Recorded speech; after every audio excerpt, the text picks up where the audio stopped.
হয়ে যাই, স্ত্রীর চক্করে পড়ে আমার ঈমান যেন নষ্ট না হয়ে যায়, আর আমাকে দেখে আমার বাপ যেন সন্দেহ না করে, এইভাবে আমাকে জীবন কাটাতে হবে। এইরকম তিনি নিজেকে সাবধান করে নিলেন। ভাই, এমন ছেলে আছে দুনিয়াতে?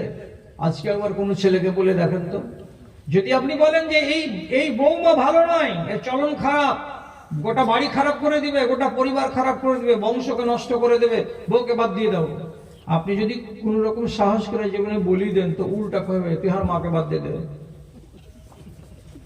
আমি বহু বাদ দেব না।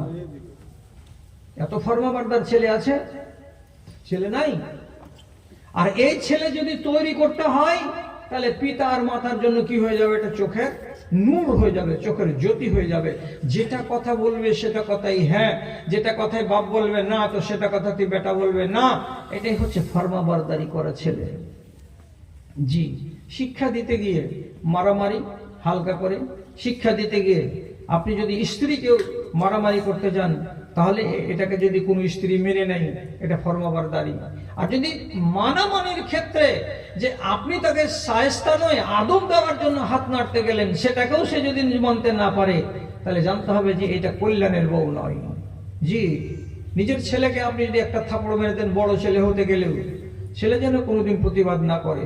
আর শেষের বেলায় বলছি আপনাদেরকে ধন্যবাদ যে আপনারা আমাকে 1 ঘন্টা সময় দিয়ে দিয়েছেন, বরং বেশি দিয়ে দিয়েছেন। এখন ঘড়িতে 1টা বাজতে যাচ্ছে, তার মানে কত টাইম পাম্প পেয়ে গেছি, আলহামদুলিল্লাহ। আমি শেষের বেলায় একটা কথা ফিরিয়ে দিচ্ছি।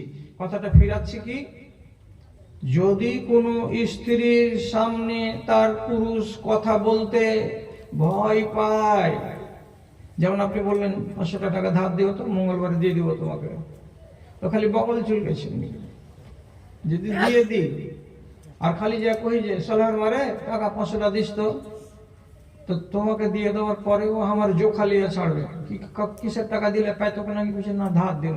হ্যাঁ, তুমি আমাকে না পুষে কিসের লাগে কাউকে ধার দিতে গেলে? তোমাকে ঢং নেই, তোমাকে এই নাই, তোমাকে জ্ঞান নেই, তোমাকে বুদ্ধি নেই, আপনার 7 গোষ্ঠীকে উদ্ধার করে দেবে।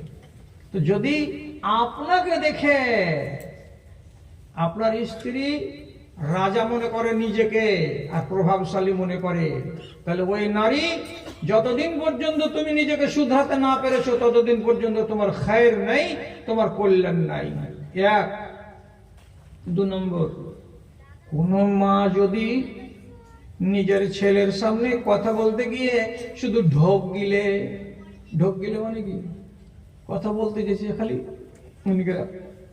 খালি ঢোক গিলছে যে কহবো কি কহবো না, যদি বলে দিই তাহলে যে আমার ছেলে আওরাঠা, ই তো আমাকে গাল দিয়ে বসবে, মেরে বসবে, তেড়ে বসবে, উচ্চ বাচ্চা করে বসবে।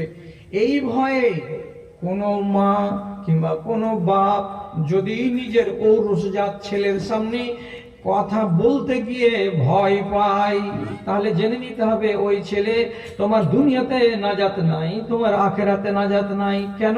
তুমি হলে ছেলে আর ওরা হলো জন্মদাতা। তোমার সামনে কথা বলতে বাপ ভয় পাবে কেন? তোমার সামনে কথা বলতে মা ভয় পাবে কেন? মা ভয় পায়, তার মানে হলে তুমি হলে জল্লাদ, তোমার দোয়া কবুল হবে না। আর শেষ কথা যেটা বলে শেষ করছি আজকের মতো, অতি ঠান্ডা, আর আসার কালেই ঠান্ডাটা লাগলো আমাকে স্টেশন থেকে আসতে গিয়ে। তো যাই হোক, তাতে বয়সের ভার আছে, এটা একটা কথা খেয়াল রাখতে হবে। আর জানুয়ারি মাসের ঠান্ডা তো বুঝতে পারছেন কত ঠান্ডা হয়। সেটা হলো এই, যদি ইমানের ক্ষেত্রে ইমানকে বাঁচাতে গিয়ে বিবি ছাড়তে হয় জায়েজ, বেটা ছাড়তে হয় জায়েজ, যদি স্বামী ছাড়তে হয় কোন স্ত্রীকে জায়েজ, যদি বাপ ছেড়ে দিতে হয় জায়েজ। কিসের জন্য? ঈমান বাঁচাবার জন্য। ঈমানের পথে যদি কোনো স্বামী বাধা হয়ে দাঁড়ায় স্ত্রী, ওই স্ত্রীকে আল্লাহ তাআলা পুরো পাওয়ার দিয়েছেন, তুমি ওর ভাত খেয়েও না, তোমাকে আল্লাহ তাআলা গুনাহ লিখবে না।